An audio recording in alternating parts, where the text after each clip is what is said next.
Jadi, hari ini kita bakal ngebahas, bukan kita ya, nanti maksudnya kita, tapi ada aku dan dokter Ipi nanti yang bakal ngejelasin tentang pentingkah atau perlukah pemberian vitamin pada anak. Nah, kita masih nunggu dokter Ipi untuk gabung ya. Nah, hai dokter, aku belum gabung loh, maaf baru nge-invite. Ya, nggak apa teh. Iya dokter, jadi kita mau membahas tentang perlukah atau pentingkah pemberian vitamin untuk anak ya dok ya. Jadi nanti Ya, mungkin dokter membantu menjelaskan vitamin-vitamin yang dibutuhkan untuk anak dan kapan saatnya anak untuk diberikan vitamin ya. Nah, betul. kita akan buka pertanyaan. Maksudnya kita akan menjawab pertanyaan di akhir pembahasan aja ya. Jadi kalau misalnya mau tanya langsung boleh tanya langsung aja. Oke dokter, kita langsung aja. Silahkan dok.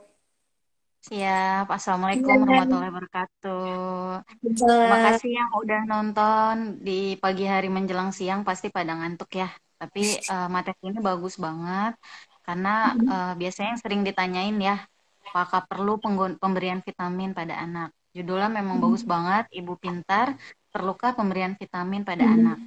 Vitamin ini merupakan zat gizi mikronutrien ya, salah satunya ada vitamin dan mineral. Kalau yang makronutriennya itu ada karbohidrat, protein, dan lemak. Vitamin ini penting banget dibutuhkan tubuh karena ini untuk mengoptimalkan pertumbuhan maupun perkembangan anak. Nah, biasanya hal-hal seperti ini yang sering ditanyakan orang tua ketika ada kunjungan ke dokter ya, Teh. Biasanya kalau ada rutin kunjungan ke dokter, biasanya pasti orang tua bertanya, "Dok, vitamin apa yang bagus untuk anak saya? Dok, bisa nggak diresepin vitaminnya sekalian?" Nah, sebenarnya ini menjadi sebuah alasan orang tua karena mereka percaya bahwa pemberian vitamin atau suplemen ini dipercaya dapat meningkatkan daya tahan tubuh anak. Yang pertama, yang kedua, menambah nafsu makan anak. Yang ketiga, menaikkan berat badan anak. Ini hal-hal yang dipercaya pemberian vitamin tambahan pada anak.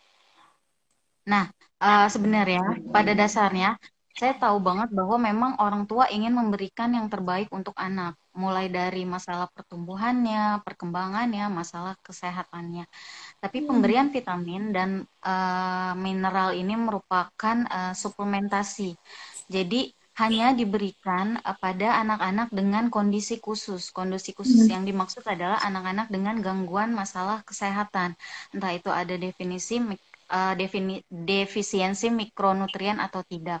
Nah, bagaimana cara tahunya apakah anak kita mengalami defisiensi defisiensi kekurangan atau kekurangan mikronutrien? Oke. Sebenarnya cara tahunya memang dengan melakukan pemeriksaan lab ya Teh, yaitu pemeriksaan darah untuk mengecek apakah ada kekurangan zat gizi mikronutrien atau tidak. Tapi kan ini pemeriksaan sangat tidak nyaman ya, apalagi untuk si kecil dengan memasukkan jarum, lalu pengambilan darah dan juga biayanya yang mahal biasanya.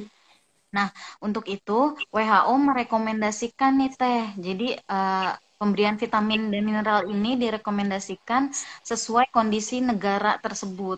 Jadi maksudnya kondisi negaranya, masalah kesehatan apa aja yang ada di negara tersebut. Terus prevalensi kejadian defisiensi mikronutrien tertentu di negara tersebut. Jadi sudah direkomendasikan oleh WHO. Nah, vitamin itu juga banyak banget jenisnya. Ada 13 jenis vitamin. Yang pertama ada vitamin A, ada vitamin B. Nah, vitamin B ini banyak lagi jenisnya. Ada vitamin B1, B2, B3, B5, B6, B7, B9, B12. Itu banyak banget ya kalau untuk vitamin B. Ada vitamin C, vitamin D, vitamin E, dan vitamin K. Nah, cara mendapatkannya pun itu ada di berbagai jenis makanan atau asupan sehari-hari yang dikonsumsi oleh anak kita.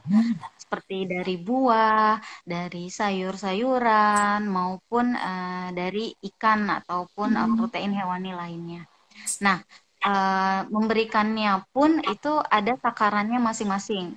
Mari kita bahas coba dari vitamin A, karena vitamin A ini vitamin yang paling sering gitu, yang paling umum. Nah, Ya. vitamin A ini alhamdulillahnya nih ya Teh ya, dia ini menjadi program pemerintah di Indonesia. Hmm. Jadi kalau kita bilang bulan vitamin A, pemberian vitamin A tiap 6 bulan sekali di bulan Februari dan Agustus.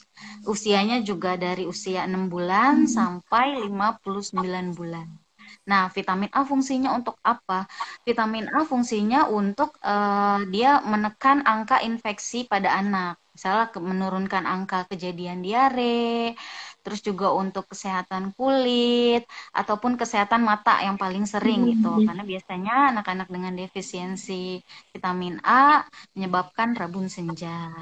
Nah, angka kejadian diare kan di Indonesia banyak. Untuk itu, pemerintah di Indonesia menerapkan program bulan vitamin A. Dosisnya pun berbeda-beda tergantung usianya. Berapa takaran untuk anak 6 sampai 11 bulan? Biasanya 100.000 IU. Jadi kalau misalnya usia 12 sampai 59 bulan, itu dosisnya adalah 200.000 IU. Gimana cara mendapatkannya? Ini bisa ditemukan di posyandu atau puskesmas, gratis karena ini merupakan program pemerintah. Nah, kalau ditanya dok, dari mana kalau untuk asupan nutrisinya, makanannya kita bisa mendapatkan vitamin A? Biasanya yang paling sering kita dengar dari wortel ya, kan biasanya bilang bagus untuk mata, Iya, iya, banyak iya. ada dari wortel atau dari bayam, hati, daging-dagingan, itu bisa kita dapatkan vitamin A. Karena sebenarnya beberapa sayuran maupun buah-buahan tidak hanya mengandung satu vitamin ya, Teh ya. Ada yang double, ada yang sayuran ini mengandung vitamin A maupun vitamin C. Sayuran ini bisa mengandung vitamin B maupun vitamin A. Nah, kalau vitamin B ini kan karena banyak banget jenisnya, jadi kalau misalnya dibahas ini bisa lama banget ya. Kalau didapatkannya dari mana? Vitamin B ini paling sering di biji-bijian, gandum, kayak gitu, pisang. Itu bisa kita dapatkan vitamin B. Nah, kalau untuk vitamin C, dosis per harinya untuk anak sekitar 50 sampai 90 mg per hari. Nah, kalau di tengah pandemi corona ini memang yang lagi booming ini kan vitamin C ya, Teh. Karena memang fungsinya mereka adalah sebagai daya tahan tubuh, Daya tahan ya tubuh. meningkatkan imunitas tubuh ataupun Betul. untuk kesehatan kulit juga bagus. Biasanya ada pemberian vitamin C, tambahan vitamin C untuk di dokter kulit atau di klinik-klinik kecantikan. Nah, kalau untuk vitamin D, saya dapat dari Academy American of Pediatric. Ini di Amerika, memang pemberian vitamin D ini rutin digunakan bagi bayi yang ASI eksklusif, bayi yang minum sufor kurang dari 1 liter per hari, maupun anak dan remaja. Tapi kalau di Indonesia, belum ada penelitian yang cukup untuk memberikan vitamin D secara rutin. Jadi kalau di Indonesia sendiri belum ada, tapi kalau di Amerika memang pemberian vitamin D, suplemen vitamin D itu rutin diberikan. Nah, didapatkannya sebenarnya bisa dari matahari, tapi belakangan banyak banget penelitian-penelitian yang mempermasalahkan bayi dijemur jam berapa baiknya, ada yang bilang di bawah jam segini, ada yang dibilang di atas jam 10, karena vitamin D ini sebenarnya membantu untuk pembentukan tulang. Saya bagus gitu. Nah, didapatkannya dari makanan, bisa dari jamur-jamuran. Di situ ada mengandung vitamin D. Kalau untuk yang vitamin K, itu dosis penggunaannya sekitar 35 sampai 65 mikrogram. Nah, vitamin K ini untuk proses pembentukan tulang atau pembekuan darah. Nah, kalau pasien-pasien dengan masalah gangguan pembekuan darah memang diwajibkan untuk menggunakan vitamin K, fermentasi. Nah, selain vitamin, kita bahas sedikit tentang mineral ya, Teh. Kan mikronutrien tadi ada yang vitamin, ada yang mineral. Mineralnya ada 10, tapi yang kita coba bahas yang seperti zat besi, atau zinc, dan iodium. Itu biasanya yang paling sering ditanyakan. Nah, kalau yang zat besi ini, aku agak sedikit contekan dikit ya, Teh. Soalnya banyak banget itunya. Bahasannya juga banyak banget ya, Dok. Karena vitamin mineral kan banyak ya. Iya. Kadang dari buah ini yang tadi saya bilang bisa mengandung ini, bisa mengandung itu. Jadi banyak banget. Kalau untuk zat besi, memang ini penting untuk pertumbuhan anak. Biasanya ada anak anemia dengan defisiensi besi.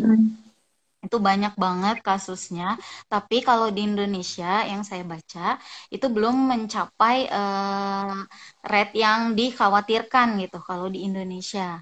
Makanya menurut websitenya IDAI, efektivitasnya perlu diuji coba lagi untuk pemberian zat besi. Dosisnya pun ada sebenarnya. Jadi itu digunakan rutin setiap hari selama 3 bulan sejak usia 6 bulan. Nanti ini bisa dikonsultasikan ke dokternya untuk pemberian zat besi. Nah, selanjutnya ada iodium. Biasanya ini ibu-ibu yang suka pakai garam, garam beriodium. Makanya kalau ditanya MPASI perlu garam atau enggak, perlu banget karena ada garam yang mengandung iodium itu. Nah, pentingnya adalah untuk tubuh bayi. Jadi kalau biasanya ada kan ibu-ibu yang takut banget ngasih garam gitu kan ke anak, tapi sebenarnya itu penting iodium itu bagi tubuh anak. Iya, Jadi kadang ada ibu yang takut ngasih garam, takut jadi nggak apalah. pakai apa-apa, MPASI-nya Heeh, jadi jadi kan malah hambar. Padahal lembar sebenarnya ya. anak ini kan punya rasa gitu ya, teh punya taste sendiri terhadap Iya, makanan. Kayak orang betul. dewasa aja gitu, kalau kita dikasih makanan hambar, otomatis si anak pun nggak suka. Jadi buat mam, kalau mau konsumsi garam pada MPASI-nya boleh banget, tapi takarannya disesuaikan. Nggak yang untuk satu porsi makan 1 sendok gula, 1 sendok teh gitu, nggak. Sedikit aja cukup, yang penting ada rasanya dan Ada ada itunya. kandungan garamnya. Selanjutnya ada yang zinc. Kemarin kan sempat dibahas yang di diare ya Teh. Iya, diare. Penggunaan suplementasi zinc memang perlu, apalagi kejadian di Indonesia yang tadi diare. Sebenarnya kaitannya dengan vitamin A dan zinc. Pemberian vitamin zinc ini memang bagus untuk menekan angka kejadian diare. Dan kemarin sudah disebutkan bahwa memang dia dapat mencegah timbulnya diare berulang sekitar 1 sampai 2 bulan kemudian. Nah, kalau ditanya gimana ya, perlu enggak vitamin untuk anak? Kalau ditanya perlu, ya perlu gitu. Perlunya dalam artian memang vitamin yang dikonsumsi didapatkan langsung dari asupan makanan yang dikonsumsi Makanan. anak-anak ya. Jadi Nah, ya. memang kalau ditanya perlu, ya perlu memang. Tapi ada baiknya memang didapatkan langsung dari asupan gizi, asupan makanan yang dikonsumsi sehari-hari. Tapi kalau misalnya perlu vitamin tambahan atau tidaknya, atau istilahnya suplemen ya yang kita kenal sekarang, itu sebaiknya konsultasikan terlebih dahulu ke dokter. Karena kita harus lihat apakah si anak ini nih ada gangguan masalah kesehatan atau tidak. Tadi kalau misalnya diare kan otomatis kita harus berikan vitamin suplemen tambahan kan, pemberian zinc untuk menekan angka infeksinya berulang kembali. Jadi mesti dipastikan kembali penggunaan suplemen itu dengan bijak.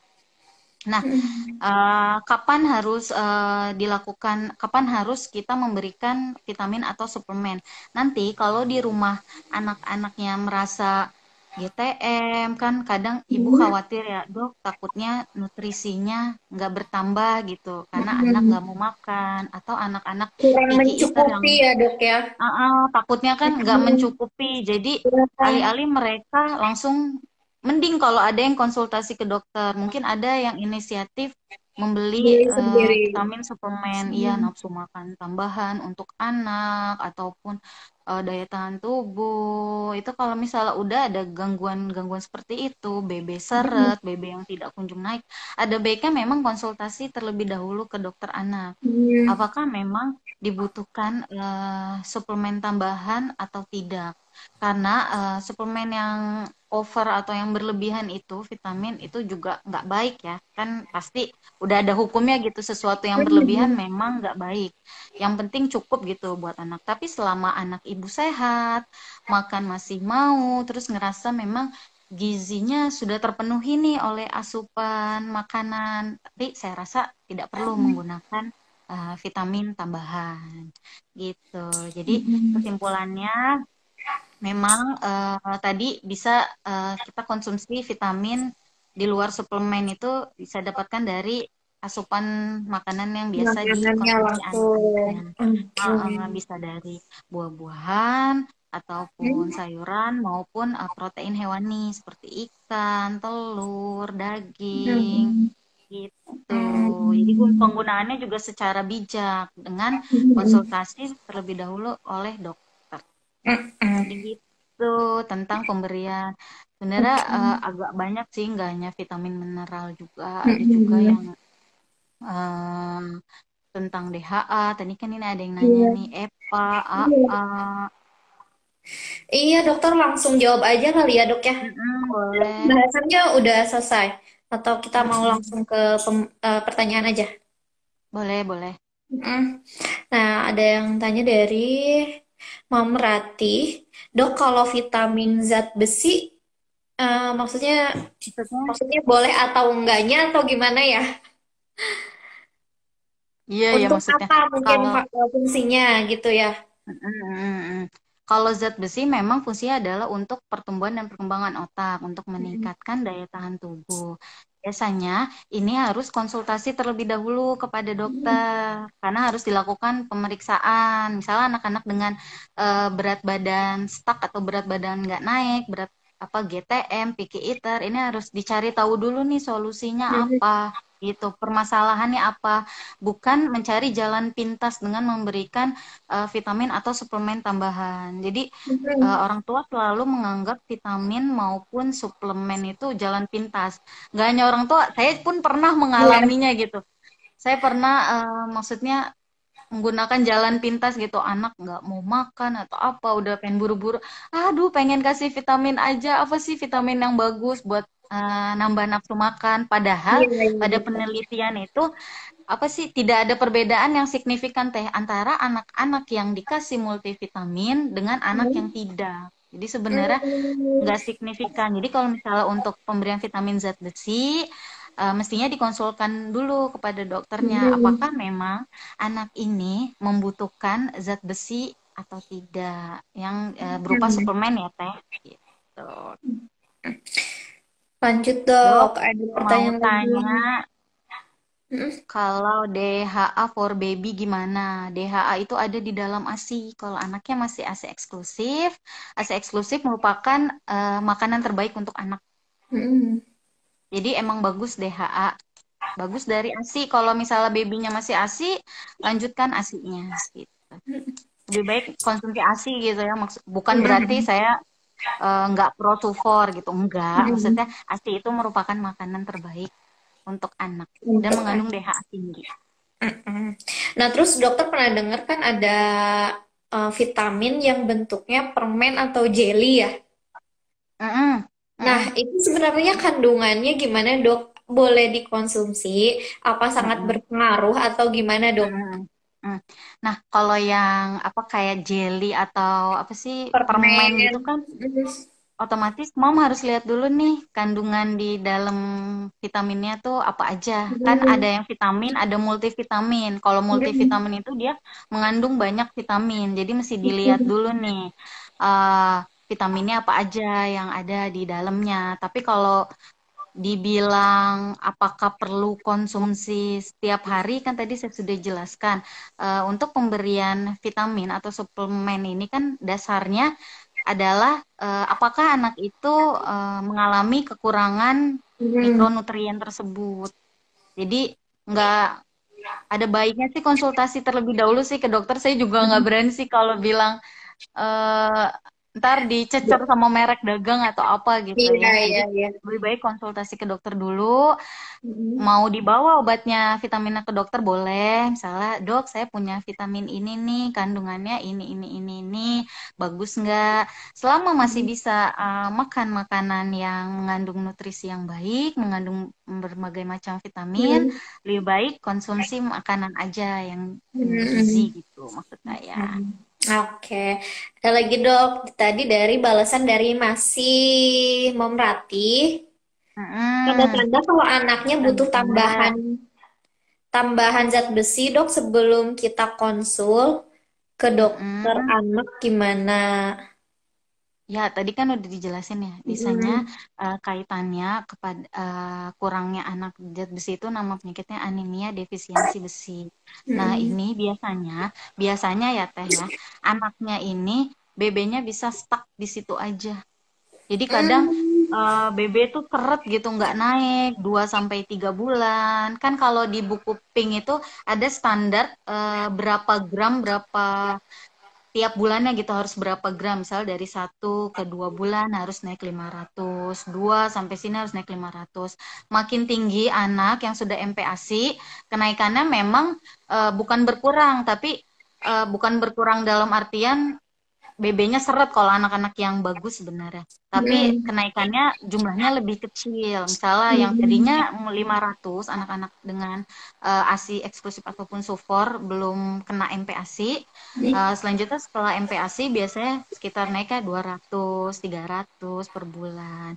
Jadi nanti dicek ya Mam kalau ada tanda-tanda anak berat badan stuck sekitar 2 sampai 3 bulan. Terus kalau anak GTM ya bisa cari tahu ya biasanya mami apakah mau tumbuh gigi. Itu nanti bisa konsultasikan ke dokter anak gitu.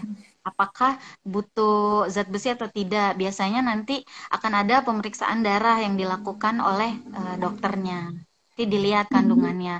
Kadang hasil lab pun tidak tidak signifikan berpengaruh sama kondisi si anak. Jadi kadang ada yang hasil labnya begini, kondisi anaknya begini, kadang suka berbeda gitu. Mm-mm. Jadi lebih baik dikonsultasikan dulu ke dokter. Kalau memang dari dokternya butuh vitamin Tambahan. tambahan, berarti itu yang terbaik untuk anaknya. Tapi tetap nutrisi, asupan yang langsung itu seperti makanan bergizi lebih baik. Harus ya, harus komplit. Kayak apa? Protein hewani, kayak gitu-gitu, Hmm, sayur, benar, buahnya, benar, ya dok benar, ya. benar, Harus ada benar. itu. Nah, Ya, lanjut dari Bu pertanyaan dari Mom Dewi. Dewi. DHA for Oh, baby kalau masih belum ASI mungkin ya. Maksudnya gimana? ah, DHA for baby kalau masih belum ASI mending nggak usah ya dok. Maksudnya kira film ASI. Gimana ya pokoknya mau kalau film masih gitu? ASI, Nah, ASI eksklusif, lebih baik ASI aja gitu. pokoknya Itu terusin lebih ASI-nya bagus gitu karena berarti. mengandung DHA tinggi. Oh full maksudnya DHA for baby kalau masih Mm-mm, masih full ASI mending nggak usah ya dok. Maksudnya. mm-mm. Oh, Mm-mm. full. Iya, lanjutin aja Bu ASInya. Jangan berhenti Lebih karena bagus. iya. Mom Dewi emang Mm-mm. anaknya umur berapa ini babynya? Bisa kayaknya mungkin Iya. baby di bawah 1 tahun. 2 tahun. Jadi terus kalau misalnya vitamin yang kecerdasan otak, tahu nggak dok? Mm-mm. Nah itu Minyak gimana? ikan. Iya, itu Mm. memang wajib atau Mm-mm. nggak nggak Nah, usah juga nggak memang apa-apa gitu. minyak ikan itu kan mengandung omega 3, omega 6 Hmm. yang katanya memang kalau di iklan-iklan ya Teh bisa Hmm. meningkatkan kecerdasan anak atau apapun. Sebenarnya konsumsi minyak ikan itu bukan kurang bermanfaat sih Teh, lebih Hmm. bagusnya memang konsumsi ikannya langsung Ya, gitu. ya, ya.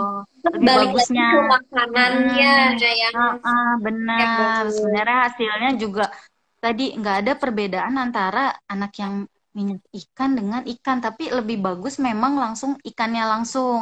Kalau Oh, misalnya alergi ikan laut kan biasanya ikan yang hmm. salmon atau yang tuna, Hmm. atau kan itu kan mahal ya Teh ya. Bisa Hmm. ikan yang lain. Gimana kalau anak-anaknya alergi ikan laut? Kan masih banyak ikan yang lain. Yang Hmm. minyak ikannya juga bagus untuk anak. Hmm. Biasanya itu tuh dulu aku juga sering tuh dulu waktu kecil minum minyak ikan kod. Iya, iya kayak gitu kan minyak ikan sebanyak kan. Mau Iya, 8 bener-bener. Mam Dewi mau 8 bulan dok. Siap makasih banyak infonya. Sama-sama, sehat buat babynya ya. Semoga asinya full sampai 2 tahun. Mamin dan makannya juga lahap. Ya. Benar, benar, Uh, benar. Mam, di sini ada yang mau ditanyakan lagi karena kita sebentar lagi mau mengakhiri sesi ini. Nanti kita Oh, ketemu. Karena sekarang waktunya 30 menit saja ya dok ya. Jadi lebih mm, singkat, padat, dan jelas gitu. Nanti kita bisa ketemu lagi insya Allah di hari Rabu depan gitu. Dokter ada yang benar, disampaikan benar. lagi? Tadi kan selain minyak ikan kod, ada minyak Evo, tahu teh? Minyak Evo, aku pernah denger sih, Evo, tapi olive belum pernah oil, olive coba. oil.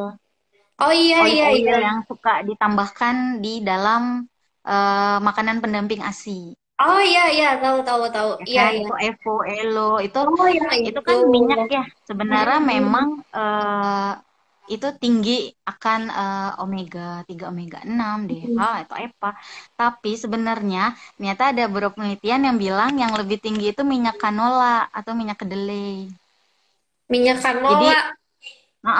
ada tuh banyak. Aku juga kemarin apa makanya Evo buat anak aku, tapi Iya pas iya. aku baca karena pemberian vitamin dapat coba teh apa coba dok bahas tentang ini. Pas aku baca, oh ternyata lebih tinggi minyak canola dan Hmm. minyak kedelai untuk lemak. Hmm. Lemak. Memang Hmm. kalau lemak memang dibutuhkan ya teh ya. Tadi kan Hmm. protein, karbohidrat, lemak memang dibutuhkan. Lemak. Tapi selama apapun yang ada di rumah itu yang tidak usah memaksakan karena setahu saya harganya nggak murah gitu. Olive Hmm. oil, canola, kalau ada di Hmm. rumah butter, margarin pakai, ada minyak bimoli pakai, tapi dengan Hmm. sekali penggorengan, nggak boleh Hmm. digunakan berkali-kali. Hmm. Jadi itu buat mam yang ingin menambahkan lemak pada Hmm. MPASI anaknya, nggak usah terlalu terpacu pada Evo ataupun Elo atau Hmm. apapun yang mahal-mahal. Bisa ganti dengan yang lain. Kalau memang adanya di rumah butter, boleh dipakai gitu. Adanya Karena minyak selera yang anak ikut juga minyak. beda-beda ya dok ya.